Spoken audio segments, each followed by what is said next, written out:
నిన్న దీని గురించి మాట్లాడుకున్నాం.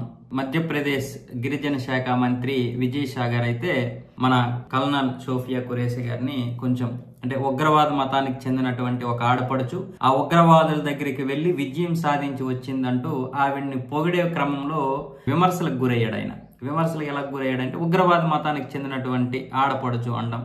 ఇది మొత్తం జాతీయ మహిళా కమిషన్ ఆయన్ని తిట్టింది. అలాగే అనేక విధాలుగా ఆయన క్షమాపణలు చెప్పాడు వేదిక మీదే. కానీ మళ్ళీ తరువాత అది అయిపోయిన తర్వాత విమర్శల పాలైన తర్వాత తను చేసినటువంటి తప్పు గుర్తించి ఆయన మళ్ళీ క్షమాపణలు చెప్పినా కూడా ఆ వివాదం నుంచి అయితే బయటపడలేకపోయాడు. తర్వాత మధ్యప్రదేశ్ హైకోర్టు కూడా కలగజేసుకొని ఆయనపై కేసు నమోదు చేయండి అని పోలీసులకి హుకుం జారీ చేయడం, పోలీసులు కేసు నమోదు చేస్తే ఆయన సుప్రీంకోర్టుకి వెళ్ళడం, సుప్రీంకోర్టుకి వెళ్ళి నేను క్షమాపణలు కూడా చెప్పాను, నాపై ఇలా కేసు నమోదు చేస్తున్నారంటే సుప్రీంకోర్టు కూడా వెంటనే నువ్వు హైకోర్టుకి వెళ్లి క్షమాపణలు చెప్పు, ఇలా దేశంలో ఏ స్వార్థము లేనటువంటి సేవ చేస్తున్నటువంటి సైనికులకి నువ్వు మతాన్ని ఎలా గంటగడతావు ఒక బాధ్యతాయుతమైనటువంటి మంత్రి పదవిలో ఉంటూ అంటూ ఆయనకైతే వెంటనే హైకోర్టుకి వెళ్లి క్షమాపణలు చెప్పని సుప్రీంకోర్టు అయితే చెప్పడం జరిగింది. ఇది నిజంగా ఇది మంచిదే. ఎందుకంటే కులాలకి మతాలకి అతీతంగా సైనికుల్ని మనం చూడాలి. సైనికుల్లే కాదు, మన దేశంలో ఎప్పుడూ కూడా కులాలు మతాలు ప్రాతిపదికన రాకూడదు. మన జోలికి ఎవడైనా వస్తే మాత్రం తాట తీయాలి తప్ప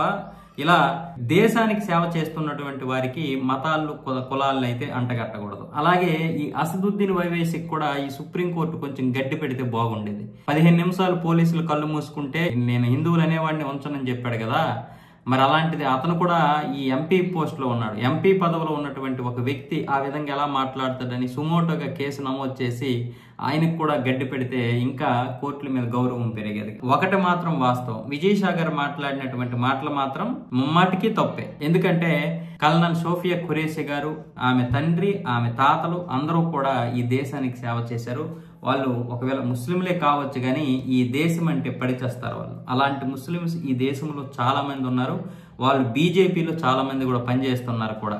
మనం ఎంత తిట్టినా సరే వాళ్ళకి తెలుసు ఈ వాస్తవాలు ఏంటనేది. అయితే ఇక్కడ కుల మతాలకు అతీతంగా అంటే ఈ దేశం మాదని పాకిస్తాన్కి సపోర్ట్ చేస్తూ ఉగ్రవాదులుగా మారుతున్నారు కదా, వాళ్ళతో మాత్రమే మన పోరాటం.